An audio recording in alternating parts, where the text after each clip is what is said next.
Gang, let me introduce one of our best friends in the world, Michelle Alleman. Her husband's Mike Alleman. I've known them ever since they got in, and we struck up a friendship immediately. I just, for some reason, there's certain people you gravitate to, and when she first got in, she and Mike just love this couple from day one. They're just always positive and always so excited. And they have like the best family. Like I've watched their family grow up and just have a great affection for their kids. Megan Alleman is a great producer, one of the top producers as well. And then she's just got the greatest kids. So, I mean, when you look at how great the kids are and how well they turned out, you always got to look to the parents, Mike and Michelle. I've had the pleasure of staying over their house when I've done the Houston meeting down there a while ago, and just really enjoyed the friendship that we've had. Like I said, we spent some very special time with them at the agency manager trip and just exchanged ideas. And so I am just very excited. Michelle is number 2. In fact, by the way, Michelle, Mike, Patrick, and I are working on this operation scenario on trying to improve foresters and CFG. So we had to get the top 100 producing agents in the country. So whether you knew it or not, you are currently number 2. And as of August 24th, I don't know if you knew that, but you probably knew that, but you didn't know you were maybe number 2. And with 228,000, like I put it out here, it was like 228 with, hold on, I got to get exact. You know me, I got to get it.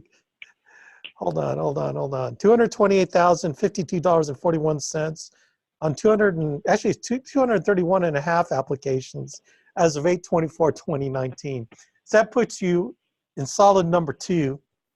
And I forgot how far behind you are from number 1. But anyway, so I am just so gratified that you're on our call.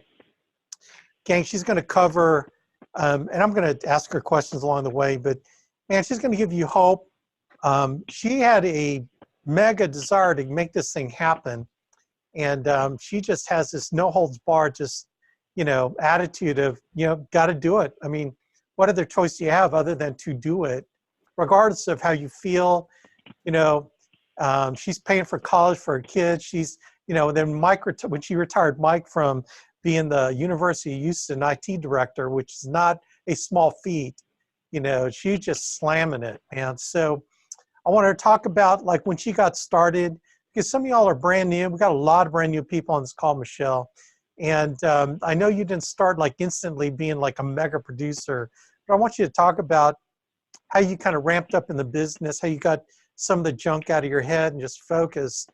And then what are you doing now as far as working your current clients, working your, referrals? I mean, you've got a very small, minuscule lead bill every month.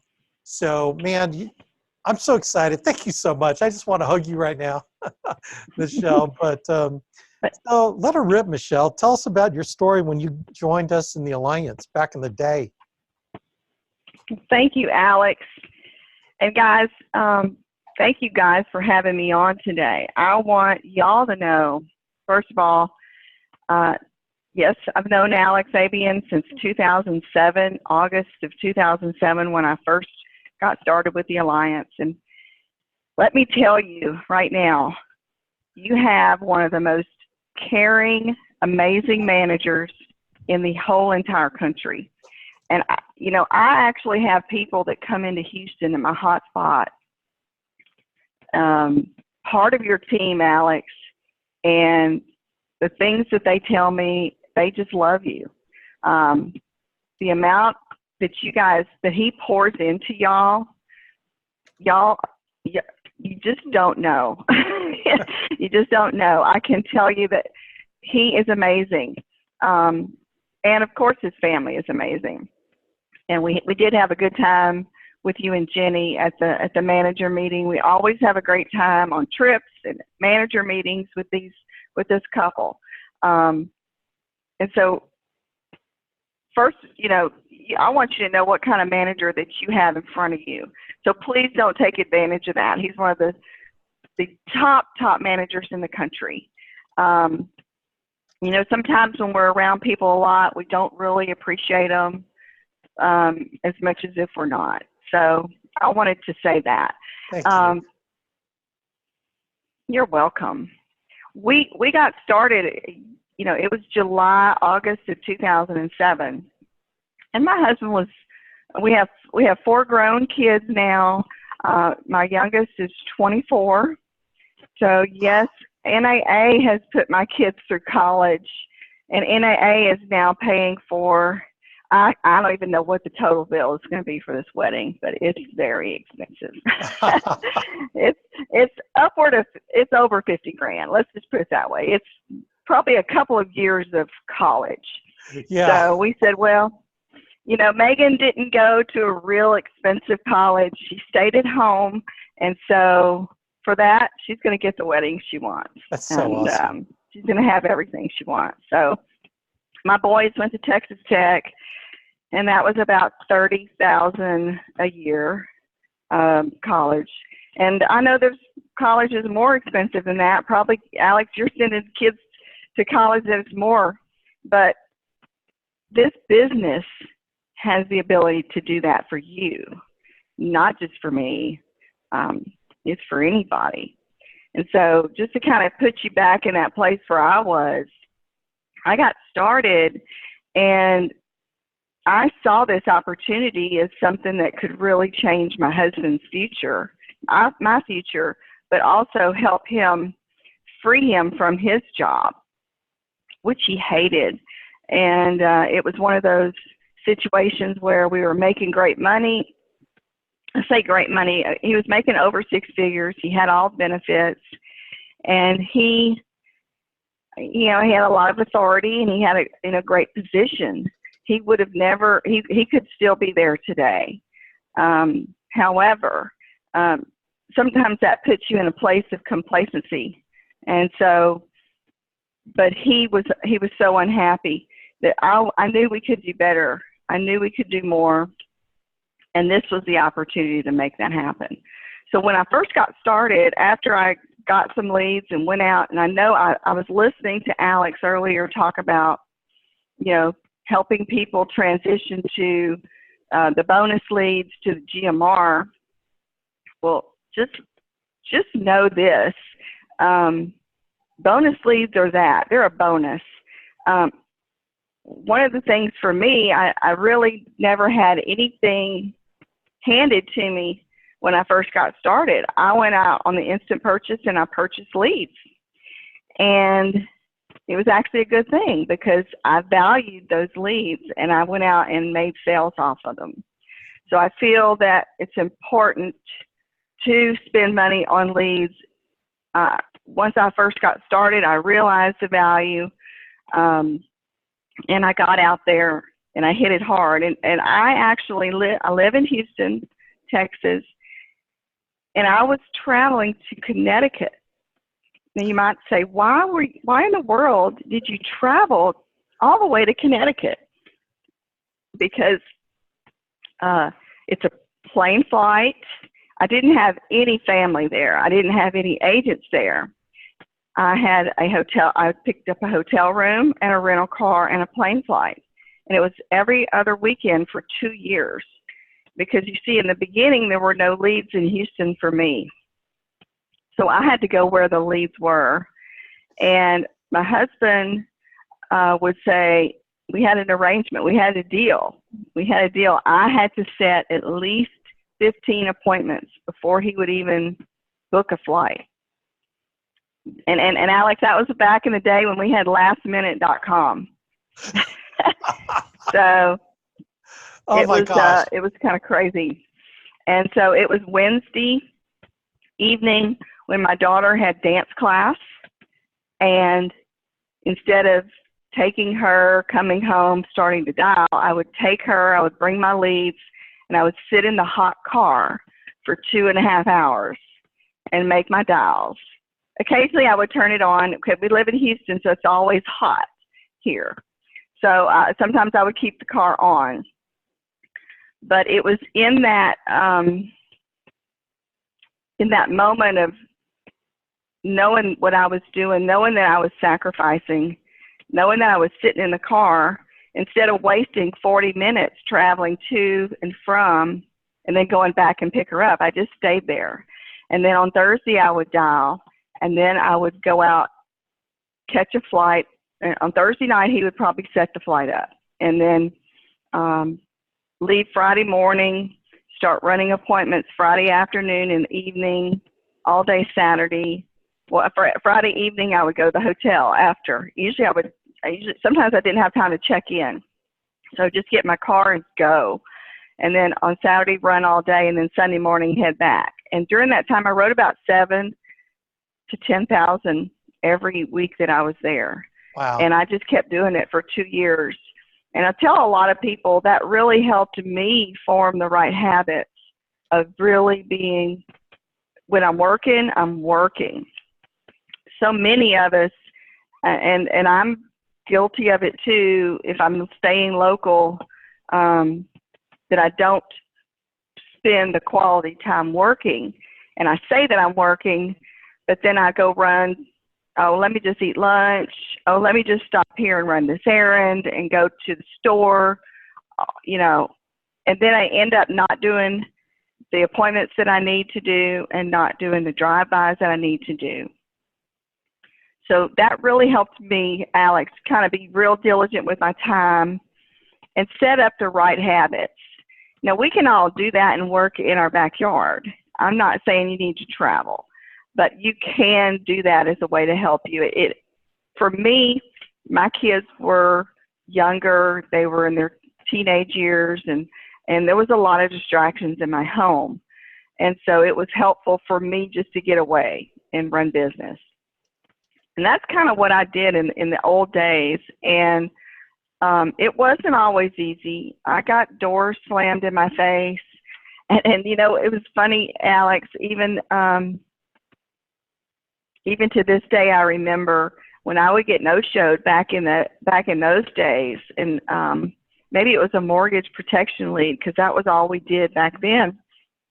I would knock to the house on the left and to the house on the right, and sometimes two over each way, because why? Because I only had, how many hours was I in town? I only had a limited number of hours, and I had to come home with premium. There was no option.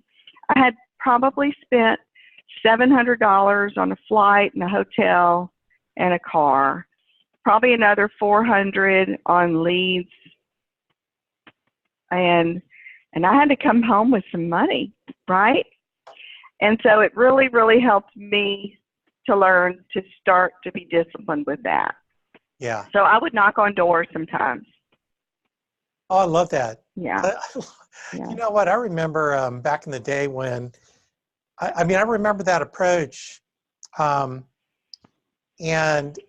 gosh, I think I've talked about it once, maybe about a couple months ago, how, it must have been you talking about it on one of the activity calls or product calls about doing that. I mean, a long time ago, of door knocking the people around the client, like triangulating around the client.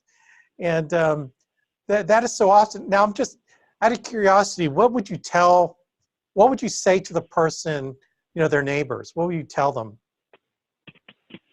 So what I would say I would maybe have the leads in my hand, but not actually showing it to them. But I would say, I'm out in the neighborhood. I'm handling this territory for all the mortgage protection. And I was coming by because I just finished helping your neighbor out with theirs. And I wanted to make sure we got this taken care of for you. Do you have 5 minutes? Oh, that's good stuff. I love it. I'm just very assuming that they need it. Let them tell me that they don't. That's kind of how I was doing it. And now today we are doing a lot more current clients.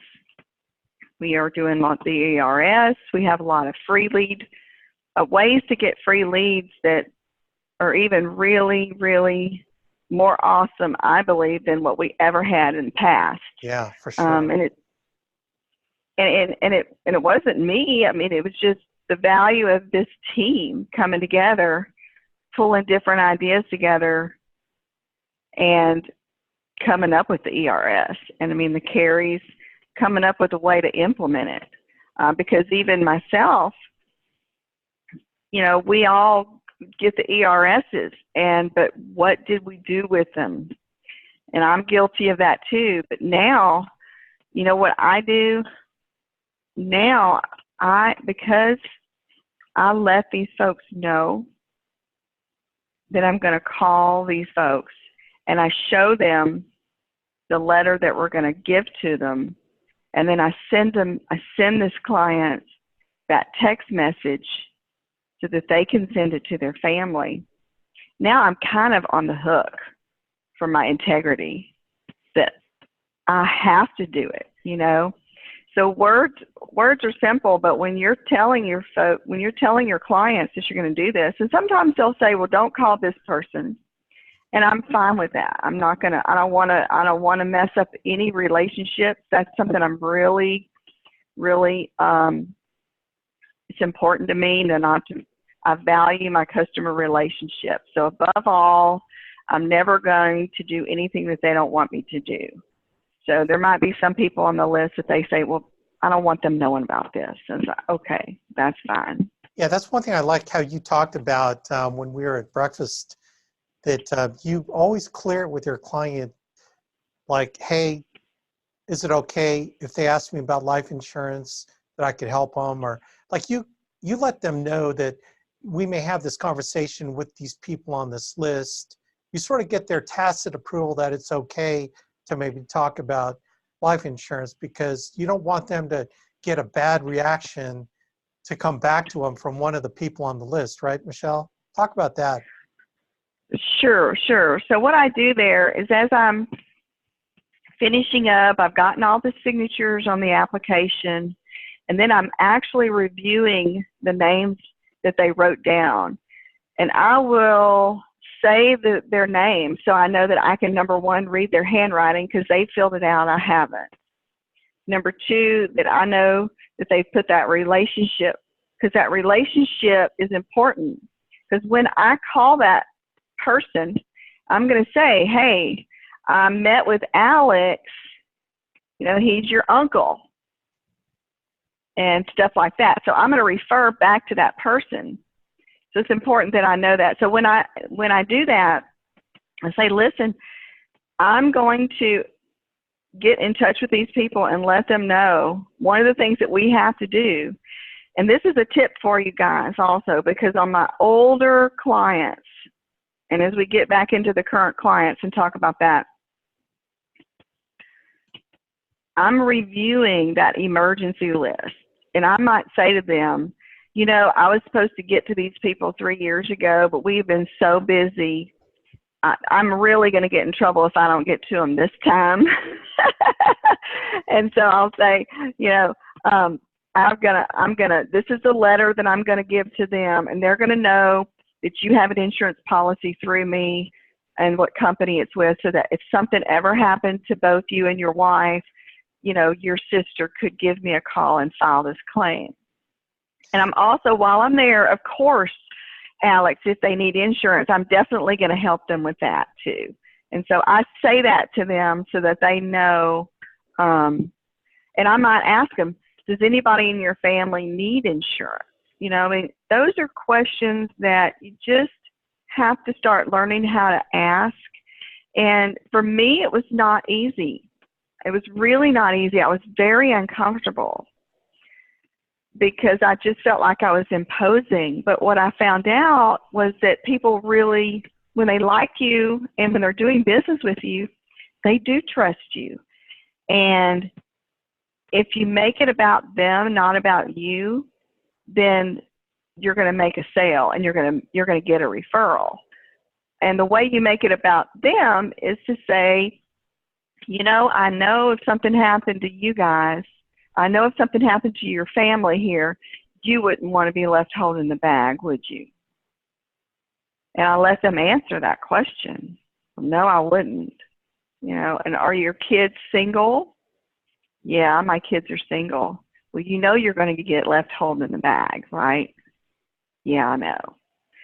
And so that leads into, well, let me show you what I do for my kiddos in their 20s and 30s. And this is a great program. And I actually start showing it to them so that they're bought into it. And then when I call their child, let's say it's their adult child, I'll say, you know, your mom told me I had to give you a call to get this going for you. That's actually a straight up referral. Yeah. That's not an ERS. That's just a straight up referral. I just need to figure out when I'm going to get over there and get this done for you. Because whatever you're, you know, as an adult child, you know, you're going to do whatever your mom says for the most part, you know, and even that child is going to be paying for it. But they're going to do what their mother says for the most part. It's just the way you approach it. I'm kind of a mother hen in that regard. Absolutely. With my client. Hey, Michelle, there was a question on, okay, the letter she's talking about, it's that form that Lee Reyes, let me share it. It's in our training. It's really kind of a letter. It's sort of a, you know, basically it's this, and it's this form. It has the, go ahead. Yeah, it has the company names kind of spread out on the top part of it.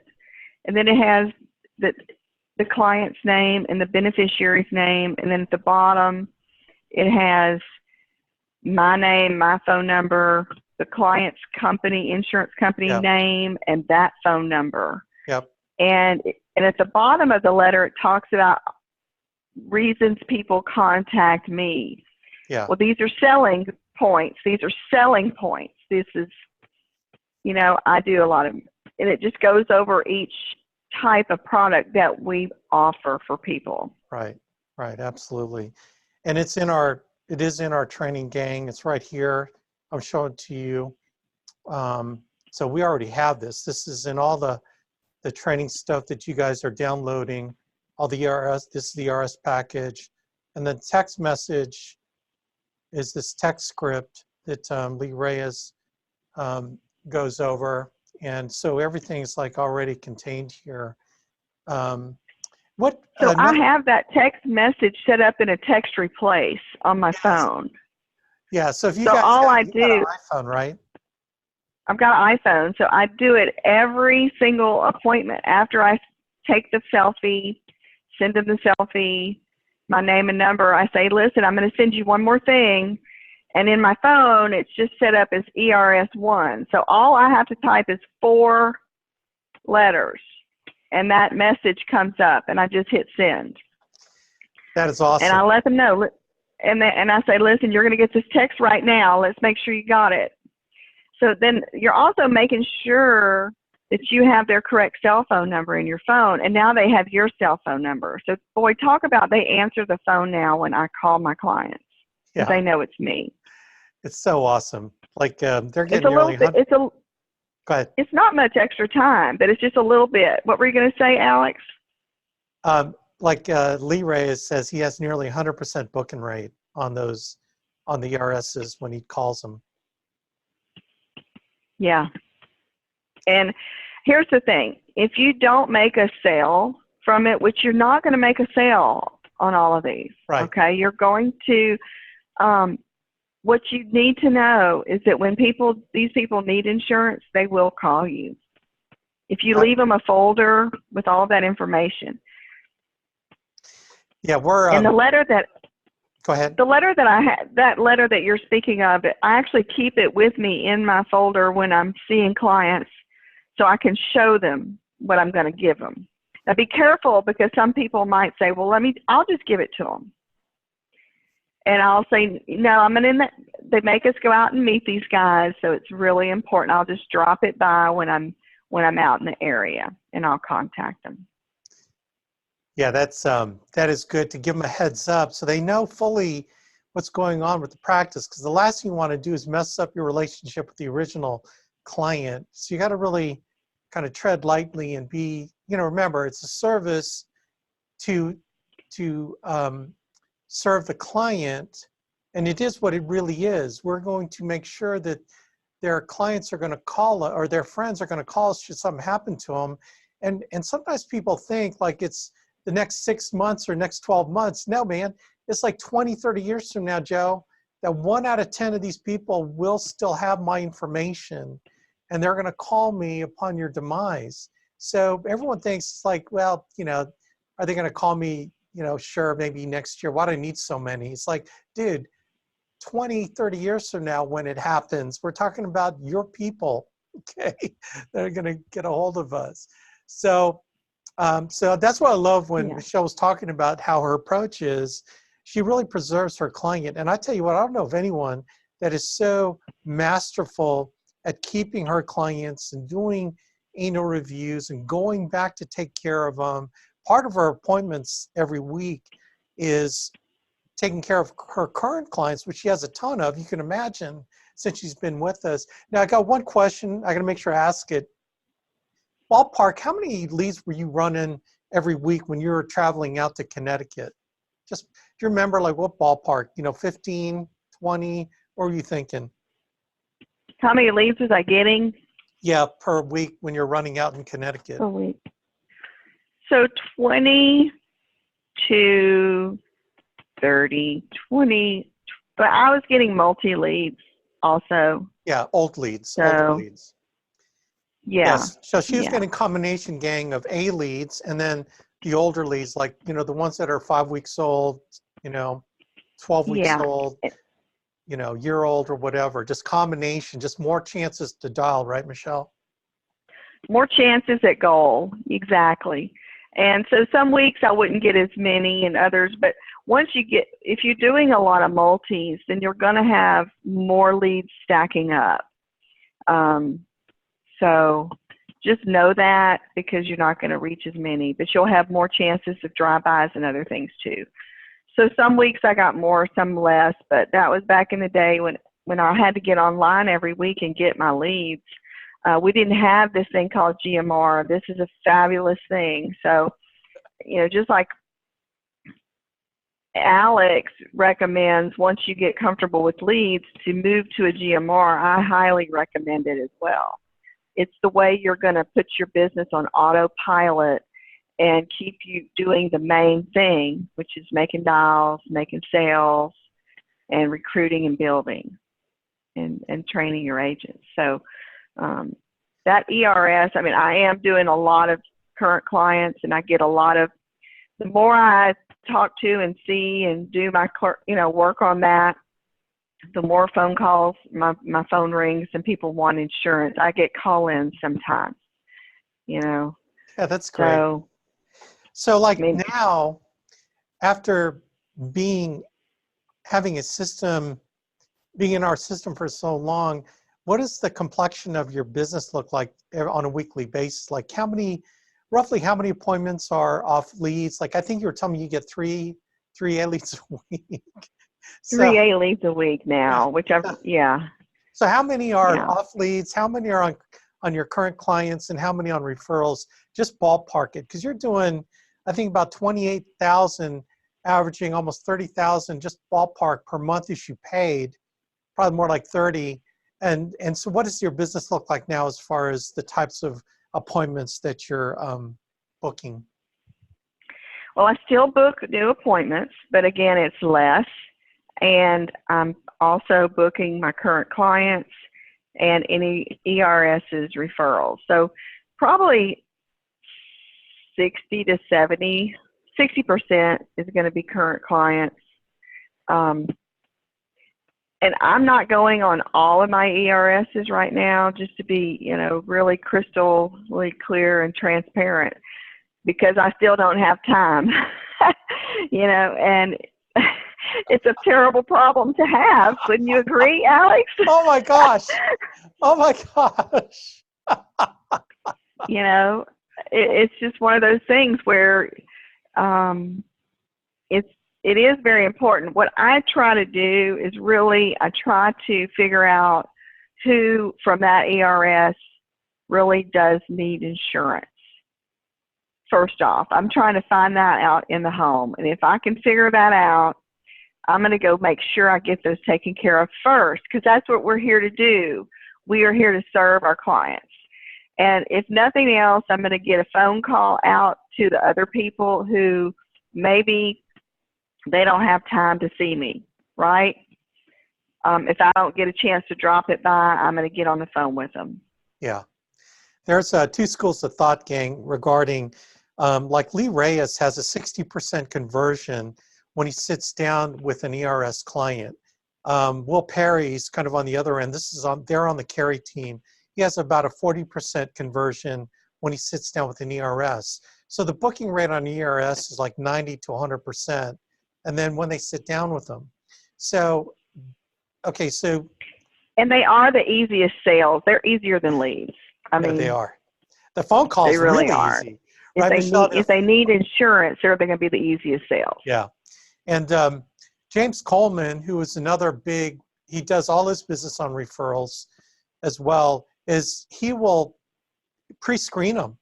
Like he'll pre-screen them on the phone, just saying, hey, look, you know, my client had put you on their emergency contact list, and I just want to reach out to you. And then he screens them to see if, hey, are you open to, you know, looking at your insurance, see if there's anything you need? Because he's got so many that he has the luxury of pre-screening those ERSs on the phone. Lee Reyes is just going on every one because he knows his conversion is 60%. He knows 6 out of 10. And the short meetings, the drop-off meetings are short, like maybe 5-10 minutes if he doesn't write them up. But then, you know, so he's constantly always running appointments. So there's that. He does 40 appointments a week, you know, purely ERS, and he converts 60% of them into a sale. And then he tries to get a hold of them within 24 to 48 hours once he receives it. So just like Michelle, he's got gobs and gobs of ERS you can't possibly go on. So Michelle's being a little bit more discerning about her time. But look, you got to start it. You got to start having the problem. So like, don't be too discerning at the beginning. You need to get in front of people, and then you'll start having the problem. Just get to have the problem first, okay?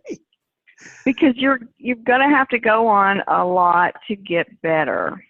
I mean, and just like my last week, we got back from the manager meeting.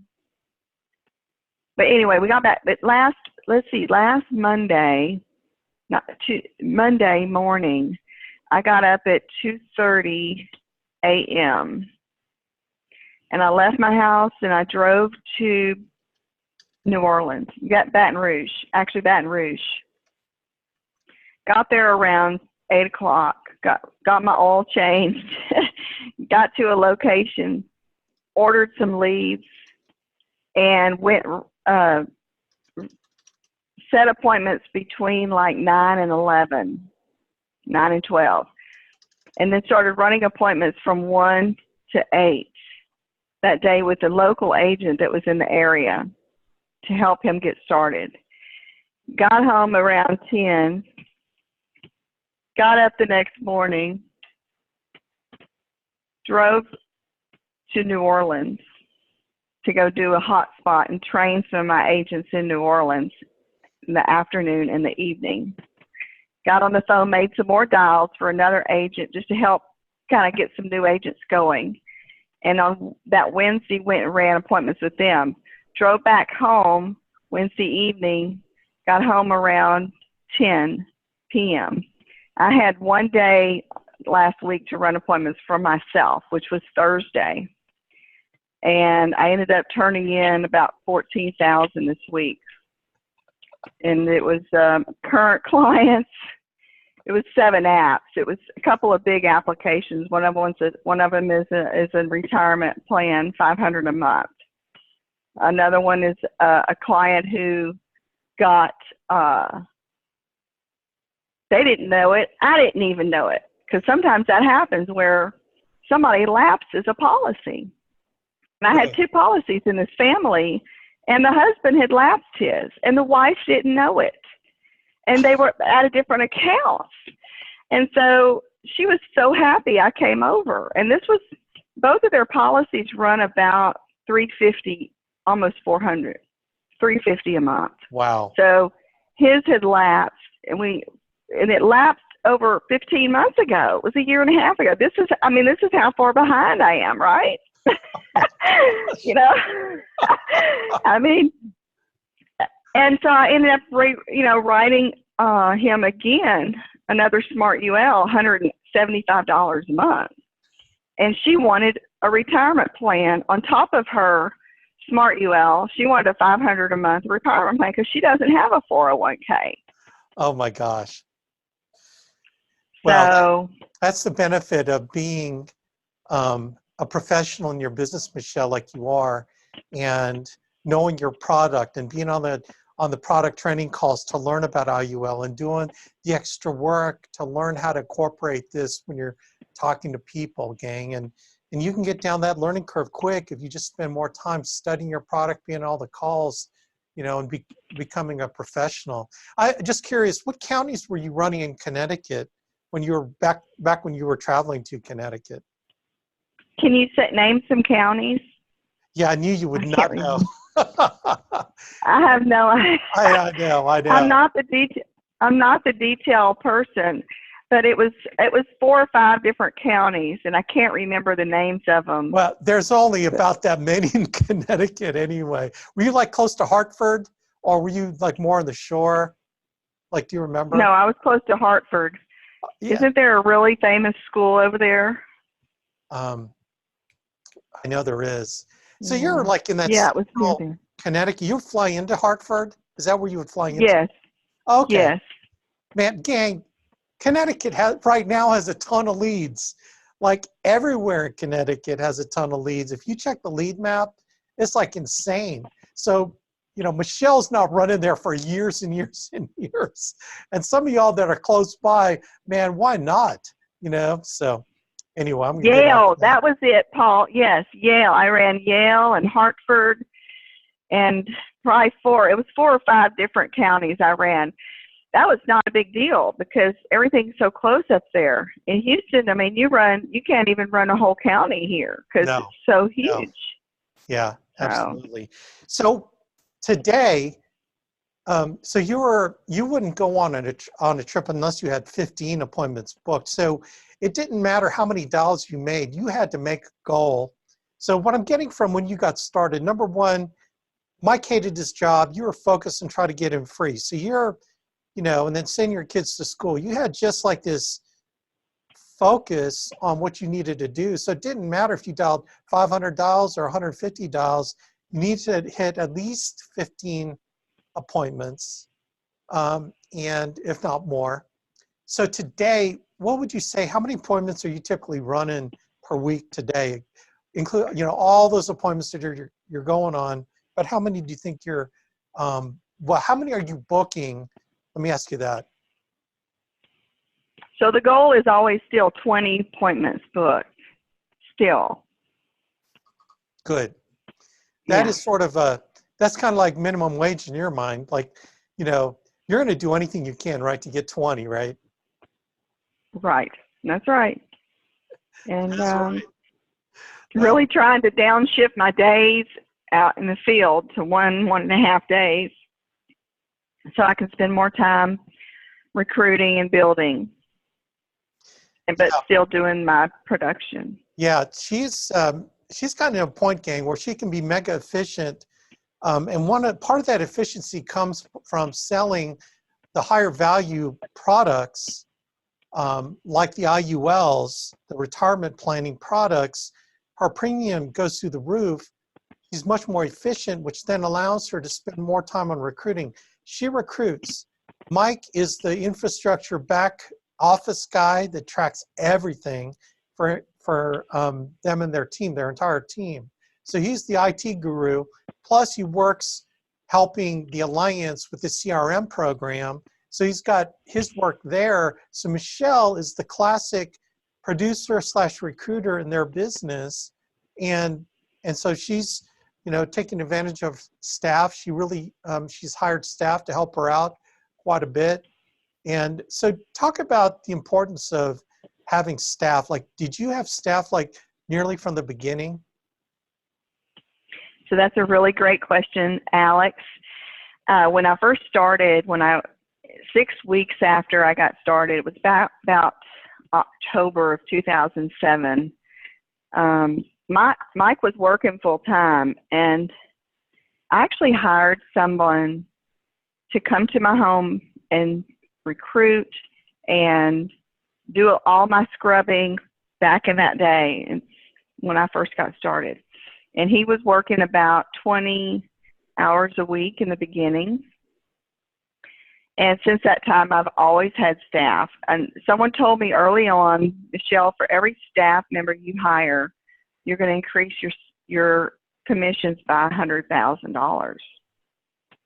And I believe it's true if you use your staff in the right way. And we've always had staff. I believe that if you hire for your weaknesses and you keep doing the thing that's bringing in the money, then you're going to be not going to burn out. You're going to be able to be more efficient and work smart and hard. I work really hard, but I also feel like now in our business we work smart as well. There's no substitute for hard work. But if you can work harder on the things that are bringing you money, then why not run more appointments? Yeah, I remember Michelle is not a detailed person. Remember that part she said? And she probably had to do it for a little bit, but until she figured out that, you know what, why not pay someone $10 an hour to be the detailed person so she can make, $300 an hour going out there in the field, so. Because guess what? If you're doing that work, you are a $10 an hour person. Oh my gosh. You are that $10 an hour person if you're still doing that work. Why are you doing that work? Now, the other thing is a lot of people hire someone and get lazy. I will just tell you, you can't do that. You just can't do that. You have to work harder if you hire someone. You have to work harder on that $200 an hour work, which is dialing, recruiting, and running appointments. Absolutely, Michelle. It's not an excuse not to do the work you're supposed to do. It's so funny when I think about how long we've been in the business together, and we've seen a lot of people come and go, haven't we? Like people that were superstars, then, they leave for some odd, crazy reason. I think our culture is now a stickable culture where people want to be part of what we're doing. And over the years, when you think about it, what would you say, the people that stick with us, the people that persevere, what would you say are characteristics about them that tend to be success characteristics as far as, when you see someone doing these things, in your mind you're going, okay, that person's going to stick around, that person's going to kill this business. What are those things in your mind? Well, a couple of those things in my mind, Alex, is they're not a quitter. Another thing is they're very, very coachable and open to trying new things and training. They're not afraid to ask questions. The people that call me the most on my team are the ones that are the most successful. And that's not always easy for certain people. It's really, really hard sometimes, especially if you've been successful in other things in your life and you're at a point in your life where you just think you got this. Well, let me just tell you, I didn't have it. I was just a train wreck. I didn't even know how to make appointments when I first got in the business. So please lean into the person that can help you, the person that you want to be like. Lean into that person and blow up their phone. But you got to continue to change. You can't keep doing the same thing if you're mentoring with someone. And if they're asking you to do different things and you're not doing them, shame on you. You got to change. That's what I love about your attitude and mindset, Michelle, is that you are pretty much a no compromise person. You can't compromise on anything. Otherwise, you compromise on your dreams and your goals, and you're compromising on your family. I know one thing about you and Mike, you are so driven by your family and wanting the best for them. And you are just, you put other people before yourself. That's one thing I get from you big time, which I think why I love you and Mike is that you always put other people before yourself. You definitely have that mama bear thing about you. And I think you translate that to your clients. You have this fierce loyalty to helping your clients and taking care of them as well. And by doing that, you take care of your family. So I get this, that's what I get from you. That's why I think your success is that you focus, because that thing in your heart of wanting to serve and putting other people before yourself, it becomes not a selfish thing, but a thing out of love. And from that love of your clients and your family, you turn that into just working your freaking butt off and implementing that discipline, like, oh man. So, wow. I'm gonna open it up for questions if it doesn't get too crazy on the line. So any of y'all that have direct questions for Michelle, I'm gonna mute everybody. And if you're got noise in the background, if you can be so kind as to mute your line, that'd be great. But I'm gonna mute everybody. Does anyone have any questions?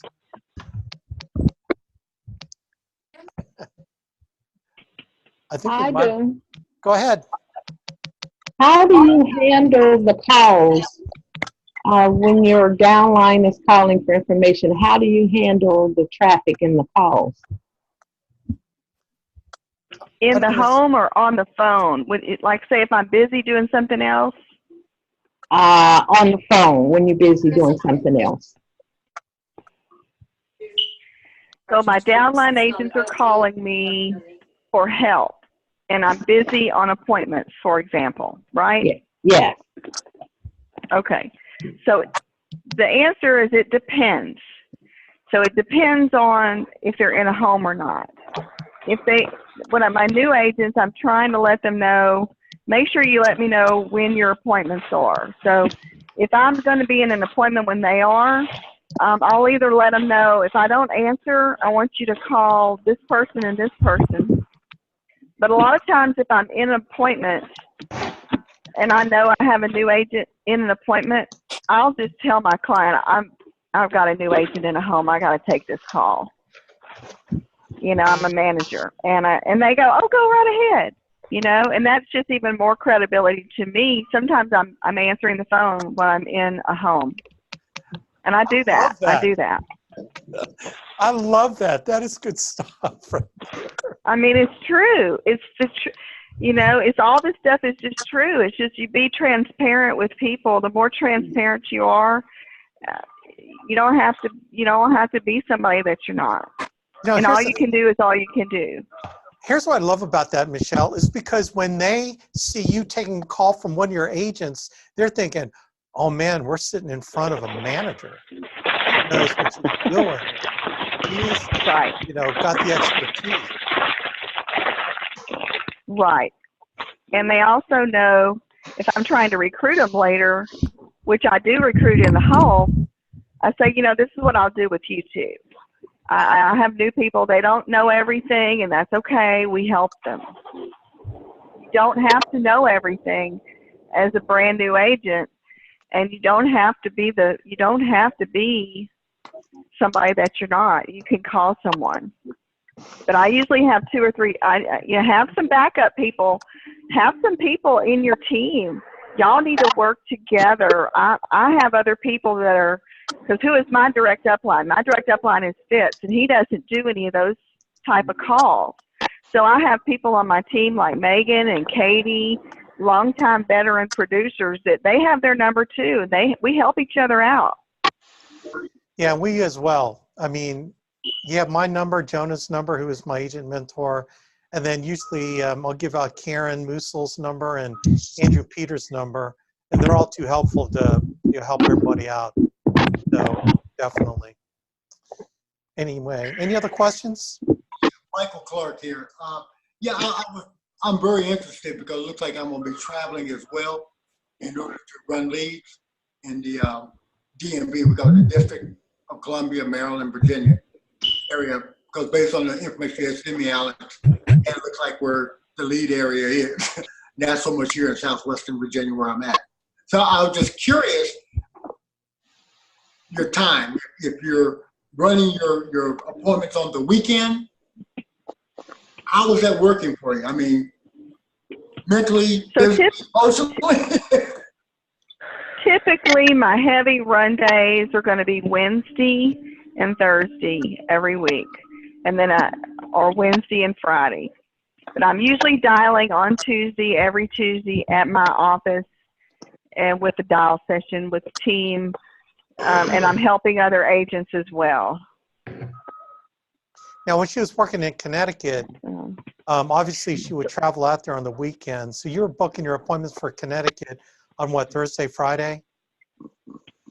No, I was booking on Wednesday evening. I was booking Wednesday evening for Friday. Okay. And then I was booking Thursday during the day and evening if I needed to, however long it took.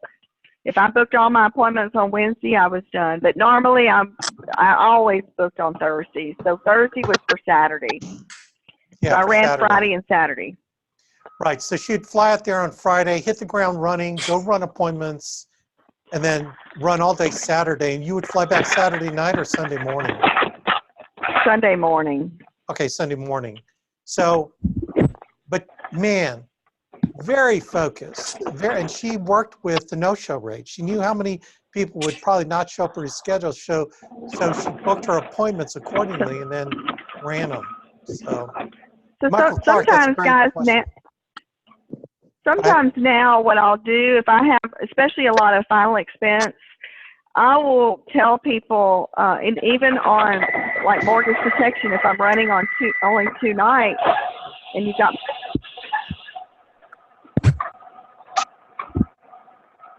Can you hear me now? Yeah, I can. Sorry. I can mute and then unmute once if you need to mute. No, go ahead. I muted some of the loud noises here. Go ahead. Okay. Sometimes now what I do is if I'm only have one or two nights and I have, more mortgage leads, I'll let people know I've got you booked on Thursday at, between 6:30 and 7. But if I have a cancellation on Wednesday evening, I'll go ahead and come on over. And that way, if I have, if I only book, 3 appointments that evening session, then if I have some cancellations or no-shows, I can just fill in with others. So I'm always double booking as much as I can, and I can reschedule people if I need to. Yeah, that's cool. I love it. Any other questions while we have her? Yeah, that was, I guess, Alex, that was my key thing trying to get in my mind was how to do my scheduling because, I'm still working. As you said, I'm your atypical recruit. You're still working and moving in that direction, not to have to do that, but do this full time. I called and left a message this morning. My name is Mr. Malone. I need to make a payment. I'd like to do that. Hold on just a minute. So one of the things that I used to do, because I did have a couple of other businesses when I first got started. So I was like you. I was trying to do it part-time. So just cram in and double book and overbook your schedule and let people know, I've got you down for this day, but I might come on this day. Just if I have a cancellation, I'll just come on over. I'm in the area. Yeah, that's really good to kind of back up the opportunity. People kind of know that you're still coming. You may pop in. I love that. Okay. By the way, these are rhetorical questions. Number 2, you've got a daughter. You're going to pay over $50,000 for a wedding. Okay. Can I ask you? About 4 or 5 miles from there, I'm sure, maybe even less, within a radius of your fancy little home. Are there homeless people living there? I mean, do you do anything to return to the community that they've given to you? Now, that's a real question. Sorry, I really couldn't understand the whole question. If Alex, if you heard it, maybe if you could say it. I don't know if he was even talking to you. Who was that?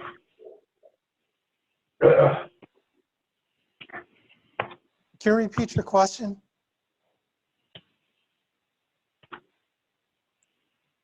Okay, that was weird. Yeah, I don't think it had anything to do with what we're talking about. Okay, yeah, that may be it. Okay. Michael, by the way, I don't know that you're atypical. I mean, not everyone's full-time. And actually, we do have some people that say they're full-time but only work part-time. So I don't know that means anything. You could make more money than people that quote unquote are full-time, even if you are working a day job or whatever you're doing. Plus in Virginia, dude, you're in Southwest Virginia, just a few hours away, you got access to a buttload of leads. But in Southwest Virginia, there are, you know, 1Z, 2Z, 3Z leads around where you're at that we can get you into and then start your ERS system just on those few. So when you think about it, you get one good client that gives you 20 names, you're working in that county, man, and you're going to be staying in that county. That's the beautiful thing of having the local names on the ERS, okay? So, you know, we're gonna guide you with that. Any other questions for Michelle? Otherwise, we're going to shut this down. I'm Dan Breakfeller. Go, Dan. I just started calling leads this past holiday weekend. I'm that new. When you call somebody up and before you're done introducing yourself, they're saying, I'm not interested. How do you stop that wheel and make them listen to you?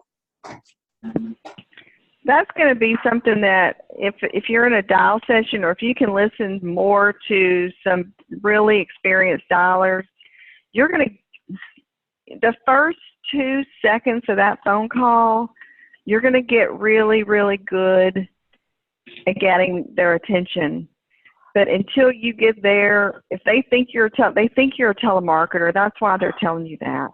That's a quick answer. Is they think you're a telemarketer. You haven't communicated yet that they requested it and that you have to get over there and get this completed for them. It's very typical. I got hung up on so many times in the old days, and you're just going to need to get some training and listen to a few folks that are doing it live even. What do you think, Alex? Yeah, I agree. Sometimes there's just only things that you're going to learn by hearing other people do it. I think the other thing that my impression of your voice, Dan, because you have that announcer voice thing happening, is I would try to not get into announcer voice mode and to try to get into like real person mode. And naturally your voice is like that. And so I don't know how to teach you to do that. But you gotta listen. Don't worry about that. I'll do it. I'll figure it out. You're going to get your country voice on. That was and it. Slow and low and just like you're like that's like your grandmother you're talking to. You gotta get into your grandmother mode. How would you talk to your grandmother? That's how you need to talk. Exactly. Oh. All right. Yeah. All right. Exactly. That's Well, good, Michelle. Thank you for the answer. I appreciate it. That's good. Hi, Michelle. What do you say on your call when you are rescheduling? What do you mean, Harriet, rescheduling? So if I have to reschedule someone because I didn't make it, which never hardly happens, because what do I do, Alex? I go to appointment an hour late, sometimes an hour and a half late. Yes. Lots. And and if they say anything to me then, I say, I am so sorry. I am running behind. I had 10 applications I had to write up in this last home. I totally wasn't expecting it. It took me 2 extra hours, but I got here as soon as I could. I'm so glad. I mean, they keep us so busy around here. I'm busier than a one-arm paper hanger. And I just move right on into the next subject, and I'm over that. You know what? And notice what she said. If they bring it up, you're just going in there like this was the time to show up. Like you're not even. Yeah. You're just showing up. I didn't even realize how late it was. I don't even I don't even know the time. I got 10 people to see today. It's crazy. I'm just glad I was able to even get here. And you know, how long you been? And then I changed the subject right away. Yes. Like, your house is beautiful, whatever. I'm moving right on to the next thing. I don't stay there. I'm in charge of the conversation, and I'm in control of where it's going. She's in charge.